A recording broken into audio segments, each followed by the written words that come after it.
isso aí. Vou começar a gravação. Cadê?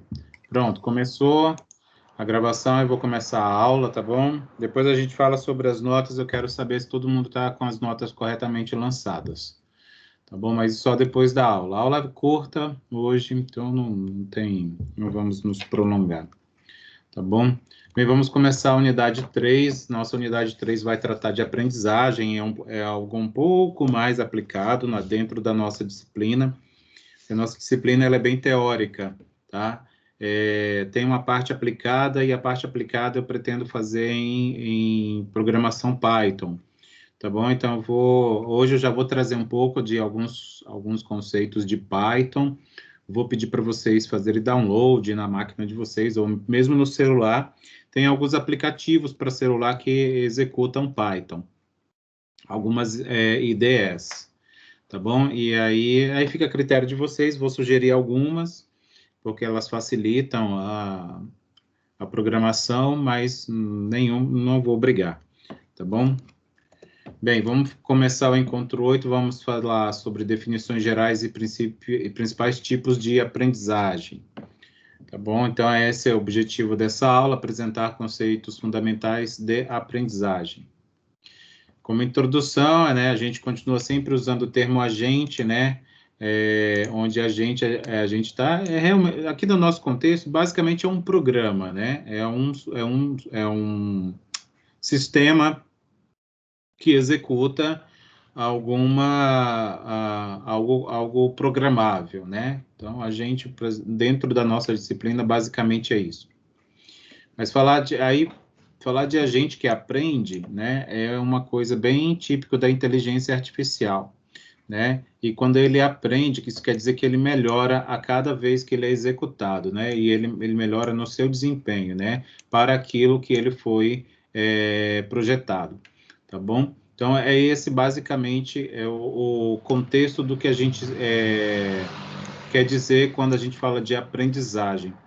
Mas para falar de aprendizagem no contexto da inteligência artificial, a gente precisa de dados, tá? Então, a gente precisa não só ter o agente pronto para executar o que ele para o que ele foi construído, mas ele precisa também receber dados para utilizar aquilo como informação, e a partir dali ele ir melhorando ou aprendendo. Né? Como pergunta é essa que eu trago para a gente refletir, né? Por que a gente vai querer que um agente aprenda, né? Pode até, isso de certa forma está relacionado muito aos mitos, né, associados com a inteligência artificial. E aí eu trago aqui algumas respostas, que são bem genéricas, tá? Mas que podem ter muitas outras mais específicas, e aí fica a critério de vocês refletir a respeito. Bem, os projetistas, né? Projetistas entendam como os programadores ou desenvolvedores. Eles podem não prever todas as situações, né? De repente, projetam algum dispositivo ou sistema e aí algum buraco ficou, né? Isso é uma falha do sistema, e sempre tem, né? É comum, é normal. Bem, os projetistas também não podem antecipar o que poderá ocorrer ao longo da execução, né? Da prática, né, quando o sistema é colocado para executar. E aí, muitas outras vezes, eles também não terão a ideia de como programar uma solução. Isso aqui já é um caso bem mais sério, né, onde é claro que evita-se o máximo possível isso, mas é quando se depara com uma situação e não se tem uma ideia de como implementar aquilo. É claro que a gente evita isso o máximo que pode, mas é possível que ainda ocorra. Então, essas são 3 possíveis respostas, tá certo? Para essa pergunta, né? Para que produzir um agente que aprenda? E aí a gente vai voltar a falar um pouco, só que de uma maneira um pouco diferenciada também, da nossa última aula, que foi antes da nossa avaliação, tá? Das formas de aprendizagem. Vou retomar alguns conceitos que já vistos lá, tá? E aqui eles vão ser apresentados com uma certa... um plus, uma informação a mais. Bem, qualquer componente de um agente, ele pode ser melhorado, né? E componente, vamos entender aqui, qualquer componente mesmo, tá? Seja de hardware, de software, né? Aquilo que vai compor o agente e o sistema como um todo, né? E falar em melhorar, né? A fazer com que aprenda, a gente não fala só do sistema como um todo, mas a gente pode ser mais específico e se referir a pontos específicos do sistema, que é o que a gente está se referindo ao termo agente, tá? E se a gente se refere dessa maneira, a gente pode dizer que esses componentes, ou alguns componentes, eles podem ser melhorados, né? Também com o mesmo procedimento de aprendizagem, né? E como eu disse, né, falar em aprendizagem é basicamente impossível não falar de dados, né? Dados mesmo, informação, é a gente imputar informação no sistema. As melhorias e técnicas para construir componentes vai depender de quatro fatores principais, tá? Claro que essa lista não vai se esgotar aqui, mas da bibliografia de onde eu retirei, os autores afirmam que existem 4 fatores que são principais para as melhorias das técnicas dos componentes que pertencem aos agentes, tá? Bem, o componente, obviamente, que vai ser melhorado. Então, quem é o componente, né? Para a gente saber como lidar com ele. O que se conhece previamente a respeito do agente, tá? Então, qualquer conhecimento prévio ou a priori, ele ajuda, né, no processo de implementação de um sistema de aprendizagem. A representação que vai ser usada para os dados e para o componente. Então, como que eu quero mostrar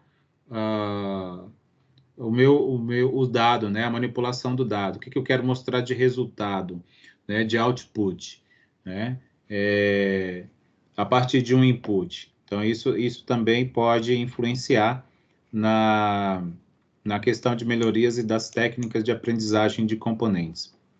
E, por último, o feedback, né, o feedback que vai ser disponibilizado para o processo, né, de aprendizagem, tá? E aí a gente fala também dos componentes que vão ser aprendidos, né, aprendidos ou ensinados, tá? A gente pode usar como termos semelhantes. O primeiro deles, aqui eu também trago uma lista de 4, tá bom? Um mapeamento das condições do estado atual para ações futuras, tá? Então, é mapear o que se tem para se prever estados futuros, tá? Essa situação dos componentes, né, vão permitir com que a gente defina o que vai ser melhorado ou que vai ser implementado uma inteligência de aprendizagem. Os meios para dedução de propriedades relevantes do mundo a partir de sequências de percepções. Então, veja que essa frase, ela parece meio sem sentido, mas perceba que ela tem vários termos que a gente usa bastante dentro da teoria da inteligência artificial, né? Por exemplo, a dedução, né? A dedução não só na inteligência artificial, mas na computação como um todo, na lógica computacional, né? A gente faz uso bastante desse termo, né? Deduzir é a gente pegar uma informação genérica, né? E a partir dela a gente chegar a um resultado específico. Então, são meios de dedução de propriedades. Então, é pegar uma situação geral, particularizar, tornar aquilo relevante, né? Relevante para alguém, aí o alguém aqui no caso é o mundo, tá? A partir de uma sequência de percepções. Então, perceba que o meu agente aqui utilizado, ele tem sistemas de percepções, tá? Então, o sistema de percepções é tudo aquilo que a gente também pode ter como percepção, né? De forma análoga. Por exemplo, barulho, estou percebendo que tem alguém se aproximando, né? Eu posso, na visão, posso reconhecer alguém, algum conhecido a partir de uma certa distância, coisas do tipo. Então, são as percepções que o meu agente vai ter também, ou coisas semelhantes.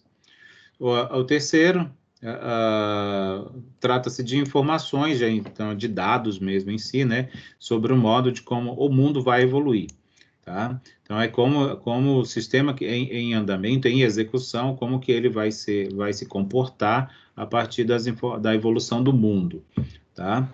E sobre os resultados das ações possíveis. Então, perceba que ele vai depender disso, né, para tomar determinadas ações, a partir, considerando que ele já tem um determinado nível de conhecimento, de aprendizagem, né? Então, ele já executou pelo menos uma vez, então ele já melhorou, né, o algoritmo dele, né, os parâmetros iniciais já foram reparametrizados, então ele já foi melhorado. As informações de utilidade, isso aqui tem muito a ver com a teoria da utilidade, é assim, o que eu faço para ganhar mais? Né? Por exemplo, investir em algum ativo financeiro, né, por exemplo, e aí, agora que está meio na moda, muita gente investindo em finanças, na bolsa de valores, coisas assim. Então, é você saber no qual o melhor ativo para se investir para que você tenha o melhor retorno. Então, a teoria da utilidade, ela está bastante associada com isso. Como otimizar o ganho, tá? Então, o componente de um agente, ele pode também ser aquele componente que vai ser ensinado, né? Ou seja, nele será implementada alguma ação para que ele possa aprender, né? Tem relação também com a teoria da utilidade. Isso vai indicar o desejo dos estados do mundo. Lembram que a gente, quando falou de inferência bayesiana, quando a gente falou de redes bayesianas, e falamos um pouco de probabilidades, de processos estocásticos e tal, a gente falava dos estados do mundo, né? Os estados do mundo são aquelas situações que podem ocorrer em determinadas situações, né? Por exemplo, hoje, né? Hoje foi um dia que choveu, né? Então, os dias das nossas vidas, eles podem ser chuvosos ou não, né? Então, ser chuvoso ou não ser chuvoso, ou ser seco, seriam os estados meteorológicos do nosso dia. Tá? Esse é o conceito de estado, só para vocês relembrarem.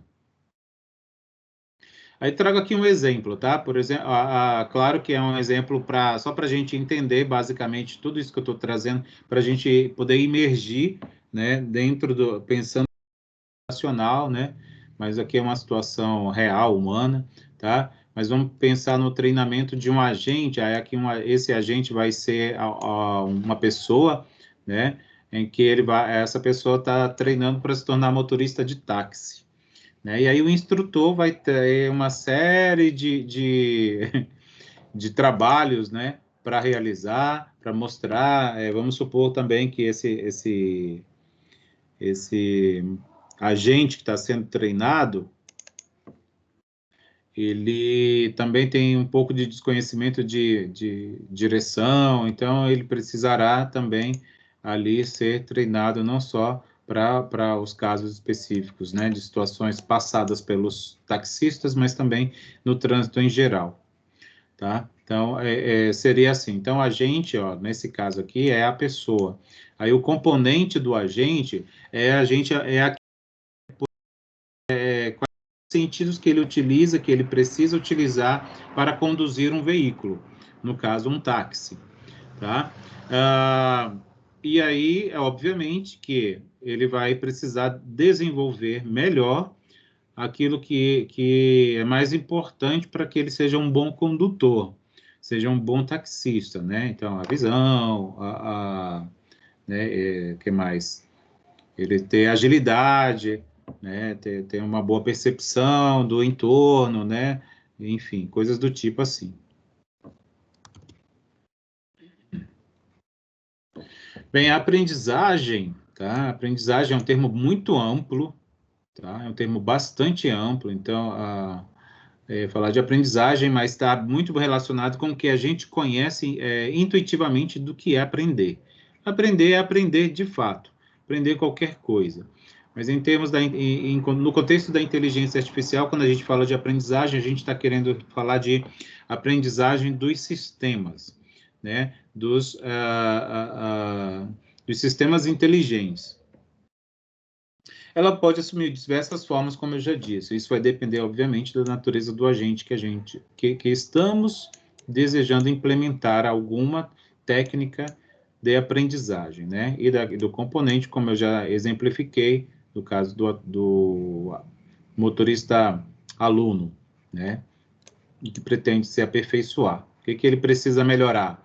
Ah, ele está muito lento nas manobras. Ele é ruim de estacionar, ele é ruim de fazer baliza, coisa do tipo assim. Então, esses seriam os componentes que precisariam de realimentação, tá? Os parâmetros daquele componente que estão dentro do agente, né, que é o sistema, eles precisam ser treinados melhor. E aquele feedback, lembra que eu mostrei uma lista que justificam por que é importante fazer com que os componentes aprendam? Uma delas era o feedback, né? O feedback que o mundo dá. E aí esse feedback, eu trago ele de volta aqui e eu mostro como que ele pode ser obtido. O feedback é o retorno, né? A resposta da ação que a gente pratica, né? Da ação praticada. Então, feedback para aprender. Aí, aqui que a gente volta a falar daquelas técnicas que eu já apresentei para vocês em aulas passadas, tá? Ó, lembra lá que a gente já falou de aprendizagem não supervisionada? O que é isso? A aprendizagem ela vai ser não supervisionada quando o agente vai aprender a partir de padrões de entrada, tá? Mesmo que não haja feedback explícito. O que é isso? É quando ele recebe o dado, né, para reparametrizar os seus componentes, mesmo que não haja um feedback de fato definitivo ou visível, palpável. Tá? Uma técnica que compõe a aprendizagem não supervisionada é uma técnica de agrupamento. Talvez você já tenha ouvido falar isso dentro da inteligência artificial. A técnica de agrupamento ela é uma técnica para a detecção de grupos, tá? E aí seja de grupos quaisquer. Por exemplo, identificar padrões, né? Então, se vocês não estavam associando, né, o que é isso? É aquilo que a gente tem falado bastante, a mídia tem falado bastante, né, as redes sociais e tal, o padrão, né? Você está lá numa rede social, você está dentro de um grupo, né? E aí você tem um grupo que você gosta, ou mesmo no aplicativo de mensagens, por exemplo, que mais tem é grupo agora, né? Você está lá num grupo que a gente gosta, eu estou num grupo que eu gosto, porque lá se divulgam informações ou dados que eu gosto de ler, que eu gosto de saber, coisas do tipo assim. Qual é o padrão daquele grupo ali? Então são pessoas que gostam de determinado assunto. Então ali é o padrão. Então aquilo ali permite que eu possa dizer que aquilo ali, aquelas pessoas que compõem aquele grupo de aplicativo é um grupo, tá? Então, é possível. Então, através de comportamentos, entre outras percepções, é possível fazer uso da técnica de agrupamento para fazer identificação de padrões. E essa técnica é considerada dentro da aprendizagem como uma aprendizagem não supervisionada. Basicamente porque o feedback que se tem, ele nem sempre é tão explícito. A gente vai entender melhor. Olha só, lembra lá do exemplo do táxi que eu citei? Né, o agente de táxi ele vai poder desenvolver um conceito, por exemplo, todo dia que ele for pegar o trânsito, e aí ele vai ter, depois de um certo período, vamos supor, do burn-in, né, de aquecimento do algoritmo, ele vai conseguir identificar quando serão dias bons para tráfego ou dias ruins, ou de tráfego ruim, tá bom? Sem não ter tido acesso a uma rotulação prévia. Ele percebeu e ele rotulou os dias dessa maneira. Tá? Isso que não é ter o feedback explícito. Ele criou o feedback, né? Ele não teve o feedback. Ele criou o feedback sem ter um parâmetro, né? Para poder construir o dele. Ainda falando de feedback para aprender, temos um outro tipo de aprendizagem bastante importante, que é a aprendizagem por reforço. tá? Nesse tipo de aprendizagem, o agente ele vai aprender a partir de série de reforços, né? Ou seja, ele vai repetir, como sempre, né? Qualquer outro agente dentro da teoria da aprendizagem sempre é repetição, né? Para se aprender e se melhorar. Mas esse aqui vai estar bastante associado com a questão da utilidade, a teoria da utilidade, ou seja, ele vai ser recompensado se ele fizer um bom trabalho, ou ele vai ser punido se ele fizer um mau trabalho. E aí esse agente vai percebendo quando que ele é recompensado, qual é a ação que leva a ele obter uma recompensa e outra ação que leva ele a uma punição. Tá? Aqui um exemplo bem para que a gente possa entender, tudo é analogia, tá? Aqui não tem nada a ver com, com os sistemas computacionais de fato. Mas o conceito tem, mas o exemplo não. A falta de uma gorjeta ao final de uma corrida de táxi, por exemplo, né? O taxista não recebeu uma gorjeta, tá? E ele pode chegar a pensar que ele não foi um bom condutor. Lembra o do Uber, né? Que o Uber também a gente pode dar gorjeta a ele, né? Ou dar uma nota, mesmo que a gente não dê uma gorjeta, a gente dá uma nota. E se a gente dá uma nota baixa, né? O que ele vai ter de feedback aí? Ele vai perceber que ele não foi um condutor agradável para mim, ou para você, ou para quem pontuou esse condutor. Outro feedback para aprender trata-se da aprendizagem supervisionada. Nela, o agente vai observar exemplos de entradas, como lá na aprendizagem não supervisionada, tá? No entanto, aqui ele vai observar também exemplos de saída, ou seja, ele vai ter feedback explícito, tá? Totalmente explícito. E o que isso vai, qual é o caminho que ele faz para obter isso? Ele vai aprender a partir de funções, onde essas funções farão um tipo de mapeamento, que é o que eu já citei lá no começo, também, quando eu falei da necessidade de fazer que os componentes aprendam. Bem, a tarefa, de forma genérica, bem genérica, né, se eu estou falando de função, é utilizar uma função matemática, dessa maneira. Então, eu tenho uma função y, né, ou um h, né, a função h, o y é igual ao h, onde o seu argumento é uma outra informação ou variável. Né? Então, é o y que depende de x. E aí existem uma série de funções que vão... Aqui, obviamente, que aqui é uma função genérica, mas aí, dependendo da técnica que a gente utiliza, e aí as técnicas, existem muitas técnicas estatísticas que são utilizadas dentro da aprendizagem supervisionada. Né? Por isso que agora tem um casamento bem forte assim entre a estatística e a inteligência artificial por conta das técnicas que são comuns, tá? Por exemplo, a função para valores discretos, né? Utiliza-se uma função de classificação, tá? E aí tem um método lá estatístico que é apropriado para fazer classificação quando você tem valores discretos. Valores discretos são os valores para x, o argumento. Fala-se de valores discretos é quando você tem números inteiros, tá? É isso mesmo. O x assume só valores inteiros. Quando o outro caso ocorre, quando você tem valores contínuos, obviamente tudo aqui é genérico, bem genérico, tá? Obviamente que existem situações, por exemplo, que combinam os dois tipos de valores num único conjunto de dados. E aí, como que a gente faz? Existem técnicas, obviamente, que lidam com isso. Mas aqui, como eu estou apresentando inicialmente isso, eu estou partindo dos casos mais triviais. Então, quando se tem valores contínuos, utiliza-se a regressão linear. É possível que vocês já tenham ouvido falar em alguma disciplina prévia a essa que vocês estão fazendo. Para exemplificar, considere o treinamento de um agente, né, mais uma vez, lá para ser motorista de táxi. Aquela situação, a gente vai poder considerar as entradas como as percepções desse aluno, tá? E a saída como a ordem do instrutor, tá? Então, dessa maneira, a gente pode considerar que o procedimento que está sendo implementado pertence a um tipo de aprendizagem supervisionada.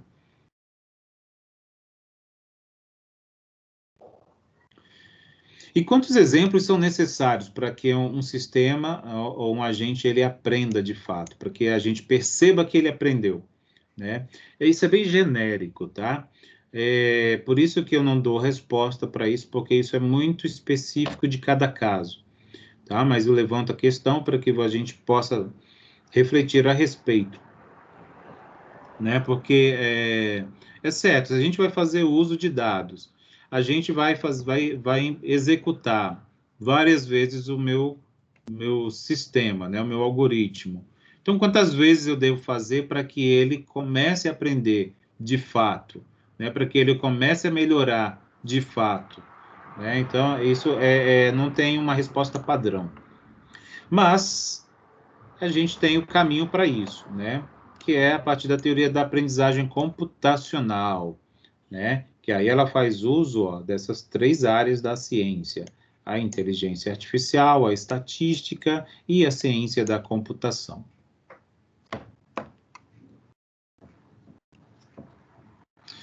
Bem, o desempenho de um algoritmo, né, de aprendizagem, aqui eu já estou chamando de algoritmo, né, o agente, ele vai ser medido pela curva de aprendizagem, assim como em muitos outros sistemas que a gente, né, da computação executa ou produz ou projeta, né, desenvolve.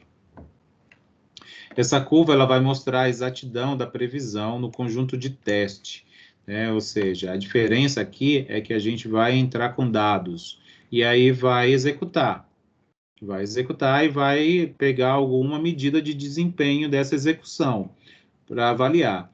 E aí vamos avaliando, e aí precisa de repetição, faz uma vez, duas vezes, é comum, né? Os desenvolvedores fazem isso, toda vez quando vão implementar sistemas, por mais simples que sejam eles são testados, né? A diferença é que nem sempre eles precisam de dados para serem executados, né? Dados é informação, de fato, né? A gente imputar ali algum tipo de informação.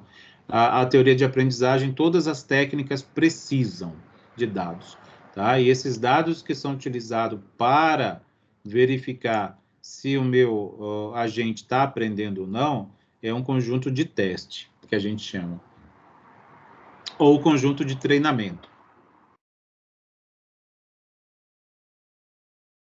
E aí a gente vai falar agora da aprendizagem PAC. PAC é uma sigla que representa Probably Approximately Correct. Numa tradução bem grosseira e literal, seria provavelmente aproximadamente correto, tá? Mas como probably approximately, ou aproximadamente provavelmente correto, é meio redundante. Então a gente geralmente fala aproximadamente correto, tá? Com uma certa probabilidade. Se a gente faz uso de metodologia estatística para implementar agentes inteligentes que aprendem, tá? A gente não tem como fugir da probabilidade. Então, todos eles são métodos probabilísticos, tá? Então, são métodos que nos permitem mensurar erros de medida, mensurar erros de aproximação, mensurar erros associados com hipóteses e coisas do tipo assim, tá? Que até eu coloquei aqui a tradução agora que eu vi, tá? Também, mas aqui quando a gente fala de hipóteses, quando a gente tem hipóteses dentro de uma teoria de aprendizagem PAC, a gente tem hipóteses que são ditas aproximadamente corretas, né? Não sei se eu já disse isso, mas eu sempre falo em todas as disciplinas que eu leciono, não existe método perfeito, né? Todo método ele tem uma medida de erro, ele erra em alguma medida, né, a sua execução. E por quê? Porque todo método computacional ou matemático, ele é uma simplificação da realidade, né? Então, se ele é uma simplificação, isso quer dizer que ele desconsidera muita coisa para executar. E quando ele faz isso, ele comete erros de execução. Mas é certo que os cientistas, né, desenvolvem esses métodos ou buscam o desenvolvimento dos métodos para que esse erro seja o menor possível, né? E é isso que faz com que cada vez mais tenhamos metodologias mais acuradas, né? Precisas, né? Mais eficazes. Bem, essas hipóteses, quando a gente relaciona com a metodologia da aprendizagem PAC, a gente faz a mensuração do erro dessa maneira aqui, tá? A gente considera o erro associado com a hipótese que a gente cria para poder desenvolver algum tipo de sistema, tá? E a gente vai considerar uma medida de erro tolerável. Então, a gente vai ter que determinar, né? Qual é o percentual de erro que a gente permite que a execução do nosso algoritmo possa cometer. Tá? Então, é normal, isso acontece em vários outros métodos também. Em métodos estatísticos, isso é bem comum. Dentro da aprendizagem PAC ainda, existe o que a gente chama de listas de decisão. E aí é quando a gente fala, a gente associa com a teoria da decisão, tá certo? É como se a gente fosse num restaurante, e aí a gente pega o cardápio, e aí lá no cardápio já tem, né, uma lista de alimentos que aquele estabelecimento que a gente foi produz, né? Então a gente vai ter que decidir com base naquele cardápio, tá? Então é dessa mesma forma que representa o que a gente chama de listas de decisão dentro da aprendizagem PAC. Elas consistem de uma série de testes sequenciais, né? Então vai se testando para tomada de decisão, né? Obviamente. Né? E aí existem uma ferramenta que é bastante utilizada, inclusive, lá na programação básica, né? Que são os fluxogramas. Bem, a teoria de aprendizagem computacional, ela faz análise da complexidade das amostras, tá? E da complexidade computacional, né? Tá bom? A partir do que ele chama de aprendizagem indutiva. Falar de aprendizagem indutiva é até um tanto redundante, né? Porque indução na lógica computacional é você começar a executar um trabalho ou implementar um algoritmo a partir de uma situação mais simples, e aí você vai executando esse algoritmo várias vezes, e a cada rodada aí ele vai se tornando mais complexo, porque a gente vai inserindo mais informação nele, certo? E quando chega num determinado momento em que ele é bem genérico a ponto de resolver muitos problemas, né? Não mais um só quando a gente começou a sua execução, tá? Isso que é indução, né? Na lógica computacional. E falar de aprendizagem indutiva é meio que falar a mesma coisa duas vezes, né? Por isso que eu estou falando que é redundante, tá? Mas é assim o termo que o pessoal da área de aprendizagem utiliza. Aprendizagem indutiva é quando faz a análise da complexidade, tanto do conjunto de dados, quanto da implementação computacional, né, do agente computacional em que os dados são imputados. Bem, existe um compromisso, né, entre a expressividade da linguagem, das hipóteses, né? Hipóteses são as respostas que a gente busca, né? O que a gente quer com a execução do agente? A gente tem um objetivo, né? E aí, o objetivo da gente, ele pode representar ele pode ser uma hipótese quando a gente não tem certeza de que ele vai ser alcançado, né? Mas, e aí a gente pode ter um ou mais objetivos, aí quando a gente vai ter aquela lista de decisões ou lista de hipóteses, tá? Bem, a teoria de aprendizagem, ela foi criada, ela é um tanto recente, né, dentro da inteligência artificial, né? Não sei se vocês lembram do semestre passado ou de semestres anteriores, onde eu ou outros professores disseram para vocês que a inteligência artificial foi criada nos anos 50, né? Apesar de ela estar no boom agora nos anos 2020, né, 2010, coisas do tipo assim, ela já tem uma certa idade, ela já a teoria já é uma certa senhora, né? No entanto, a IA, né? A inteligência artificial.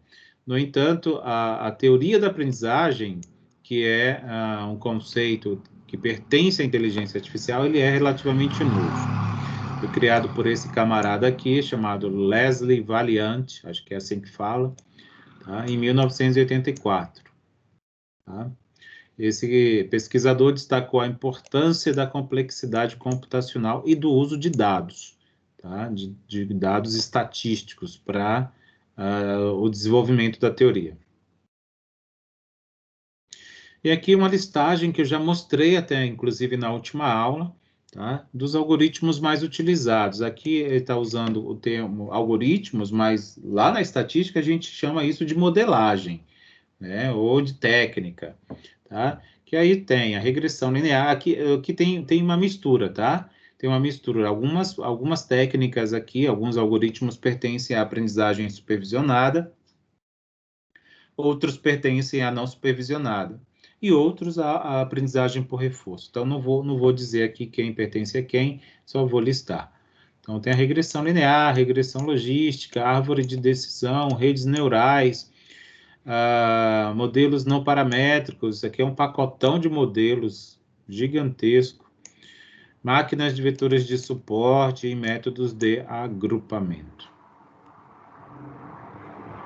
Bem, na prática, vou mostrar aqui para vocês alguns exemplos, tá? Alguns exemplos de aprendizagem na prática, e que são exemplos reais, tá? Do livro de onde eu retirei, são exemplos reais. Por exemplo, o reconhecimento de dígitos escritos à mão, tá? Por que isso é importante ainda em dias de hoje? Né?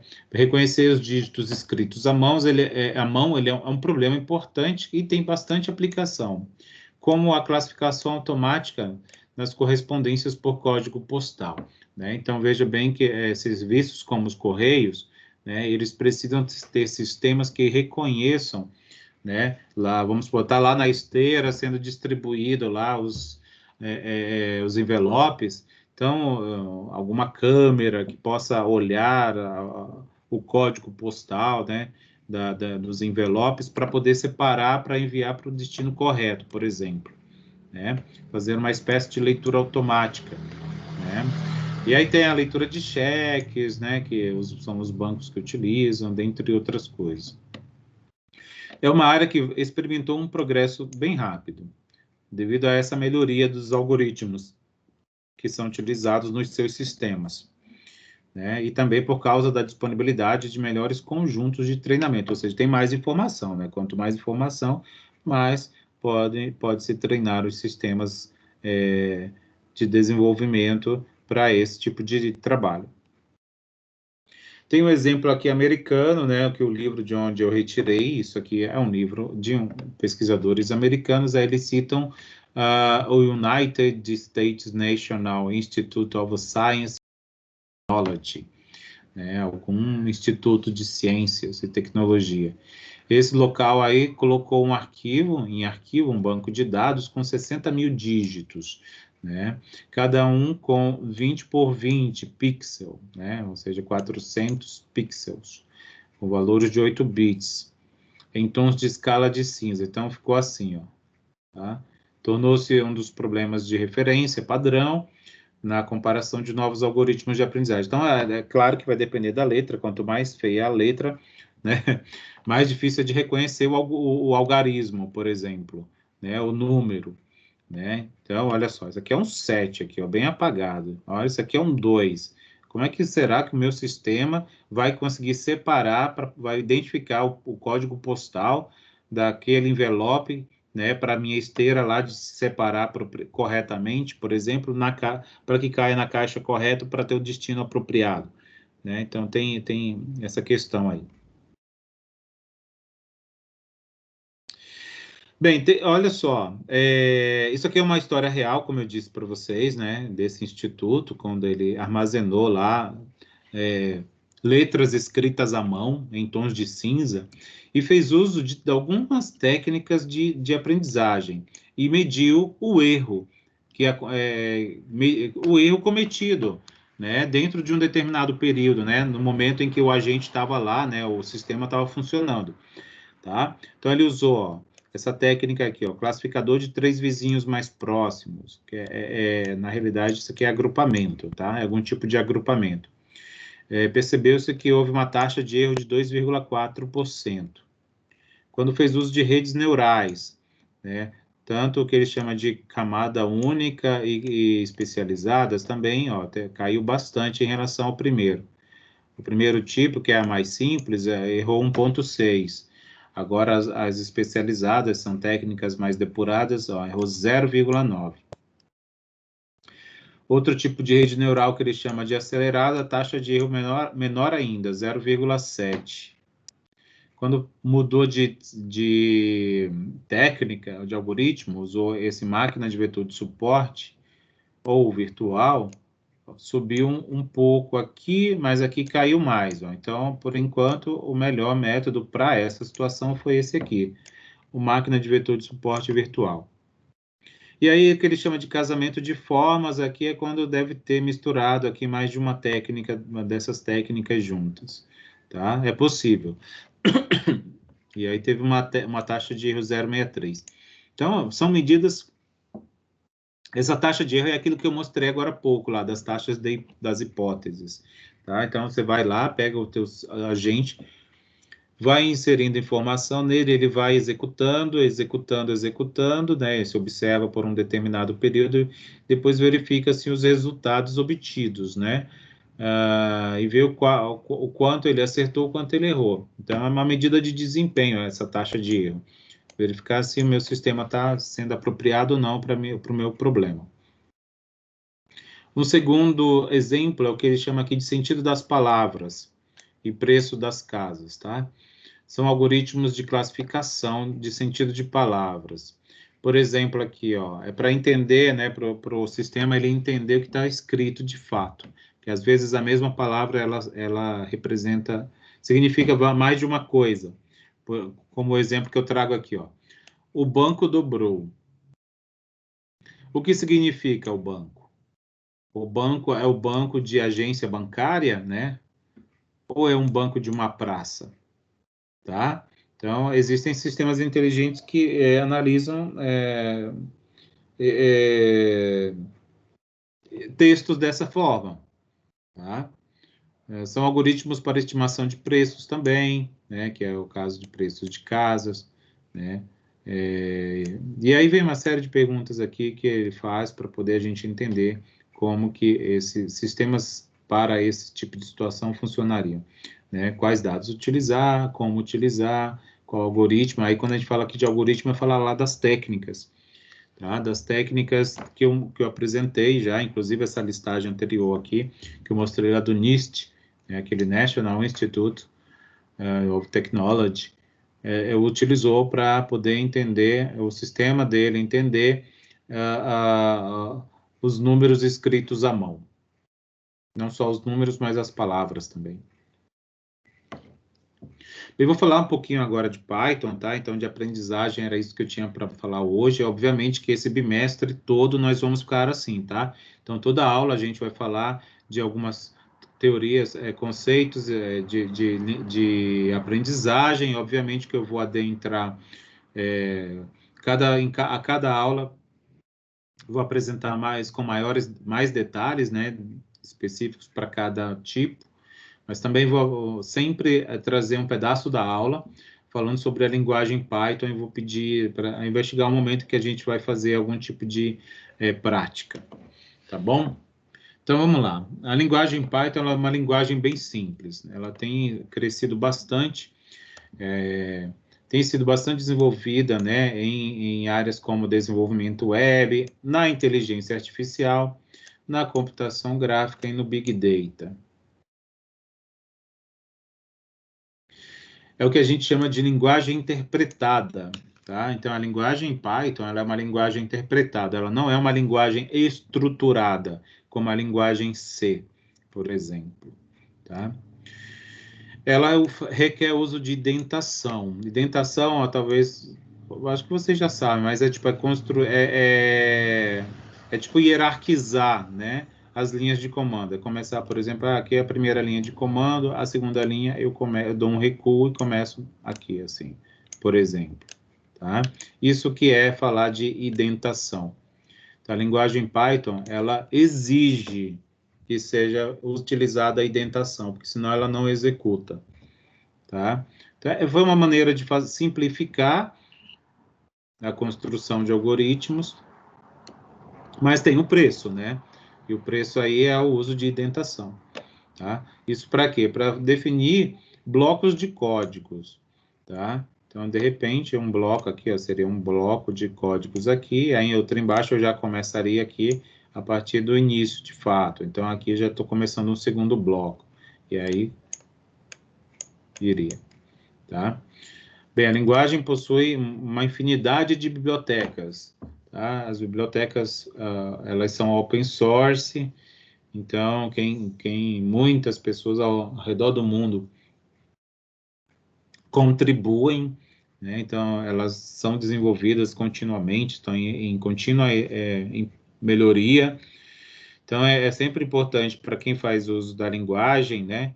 E das suas IDEs, né? Que são as suas interfaces gráficas, também precisa estar sempre visitando os sites, né, de onde são, onde as contribuições são postadas, né, para não ficar desatualizado. É que às vezes até é um difícil também, né, você acompanhar toda hora uma atualização, toda hora uma atualização, toda hora uma atualização. E às vezes essas atualizações elas são colocadas com bugs, né? Com bugs. E aí às vezes você tem lá, por exemplo, o sistema rodando bonitinho com uma determinada versão, aí às vezes você atualiza, deu pau, aí ferrou de vez, né? Acontece. Bem, por que é importante usar Python? Por que é legal usar Python, né? Então aqui é uma motivação, tá? Tentando convencer vocês para por que usar. Né? Porque é uma linguagem que tem sintaxe limpa, que facilita a leitura dos programas, é de fácil utilização.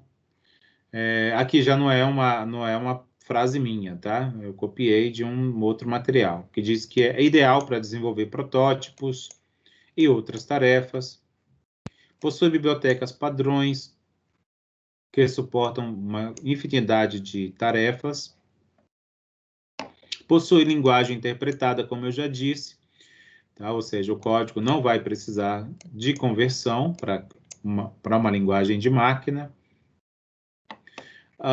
E permite atribuição múltipla, né, para valores, né, a mais de uma variável, ou seja, numa única instrução é possível a gente atribuir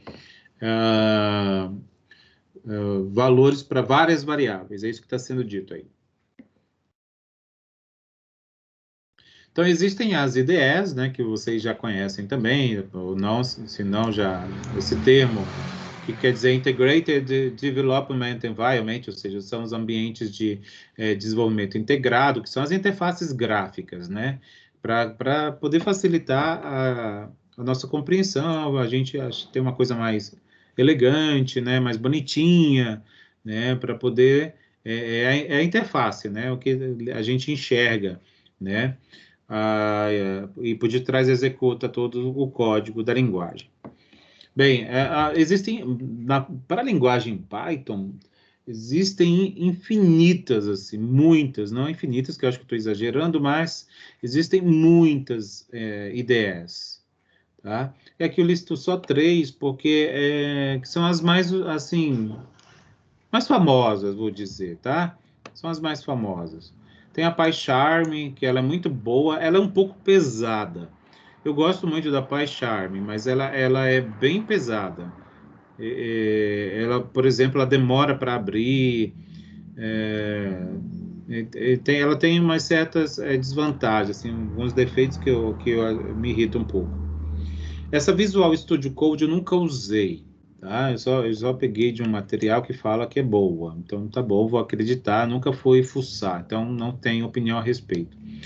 A Jupyter, ela é bem comum. Já usei a Jupyter quando eu elaborei material para Croton, tá? Usei a Jupyter, achei legal, gostei, assim. Faz um tempo que eu não utilizo.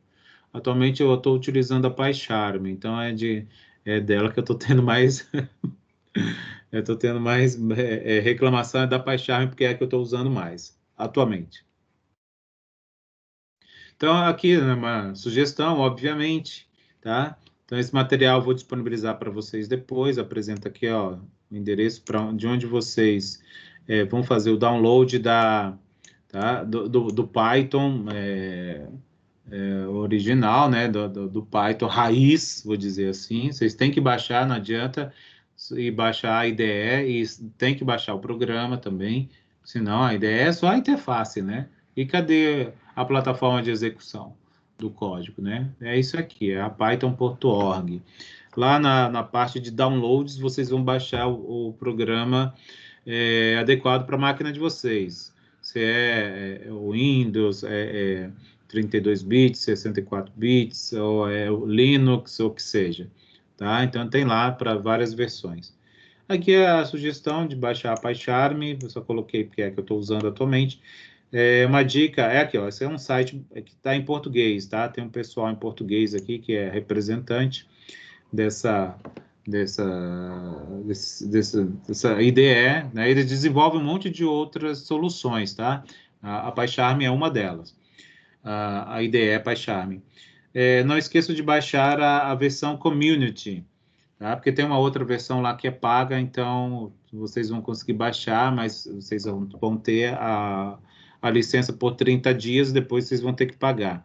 A Community não, ela é totalmente gratuita. Então tem lá, na hora que vocês forem acessar esse endereço aqui da solução PyCharm, vai estar lá um botãozinho baixar, tá? Vai estar lá um botãozinho chamado baixar. Quando você clica nele, ele vai te induzir aí para outra versão paga, para você baixar, não sei o que é a Professional. Lembrei, é a Professional. Tá? Então, cuidado, olha mais para o lado, assim, vai estar lá escrita Community. Então, a Community que é a gratuita. Faça um download da gratuita. Bem, aqui tem umas outras também, eu acabei, esqueci, a Google Collaboratory, tá? Que é a Colab. Ela é bem conhecida e ela é via web, tá? Você executa o código Python em navegador. É legal. Tem versão da Jupyter também para navegador, tá? E já vou começar a mostrar um pouco, não vou falar muito porque como é o primeiro contato, né, que eu acho, né? Acho que alguns de vocês nunca tiveram contato com a linguagem, mas como vocês são da computação, para vocês isso aqui não é nada de novo, né? E essas simbologias todas aqui, tá? Mas não vou trazer muita coisa mais que isso, não. Então, por exemplo, em Python, é diferente de C, tipo, você não precisa declarar o tipo da variável, né? Int, o nome da variável e tal, né? Em Python não precisa. Quando você coloca um nome e atribui um valor, por exemplo, ele vai entender, por exemplo, se a gente coloca 10, a gente chama aqui o nome da variável idade, por exemplo, idade, tá? Idade. E aí, se eu digo que idade é igual a 10, tá? O ambiente, a linguagem vai entender que eu tenho uma variável numérica do tipo inteira.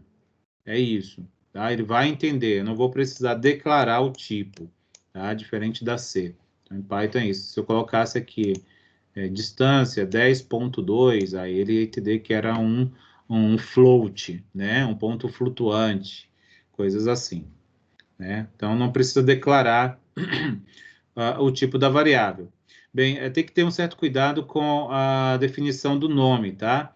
A definição do nome deve ser feito com caracteres alfanumérico, né? Inclusive, pode fazer o uso do underscore, tá? Mas não pode se iniciar nome de variáveis com números, tá? Por exemplo, var, por exemplo. Não posso, tá? O Python ele vai dar erro se eu começar uma variável com número, né?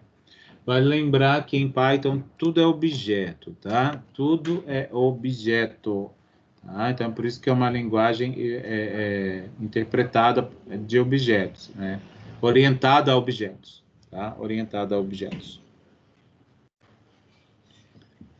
E aí tem os operadores que são os mesmos, basicamente os mesmos utilizados na maioria das linguagens, tá? O sinal de soma é o mais, Sinal de subtração é o tracinho, de multiplicação é o asterisco, a divisão é a barra, né? Diagonal.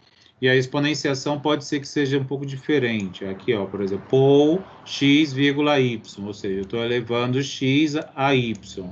Se eu escrever assim, pol, opa, pol, né?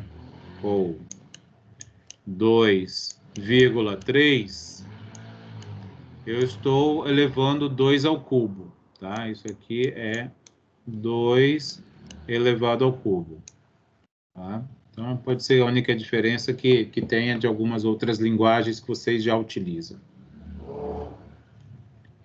E é isso aí, tá? Como eu disse, a aula ia ser curta mesmo, né? Como tem sido geralmente. Né? Aproveita, então, para fazer outras coisas que vocês tiverem, TCC, outras matérias que tenha mais puxada, coisas do tipo assim, porque a gente está começando o segundo bimestre e ele vai ser bem curto, né? Então, não vai ter moleza. Não vai ter moleza para gente. Não só para mim, como para vocês também. Tá bom? É isso aí. Deixa eu encerrar a gravação. Espera aí, só um pouquinho. Deixa eu ligar minha câmera para me mostrar um pouquinho para vocês. E vou encerrar a minha gravação.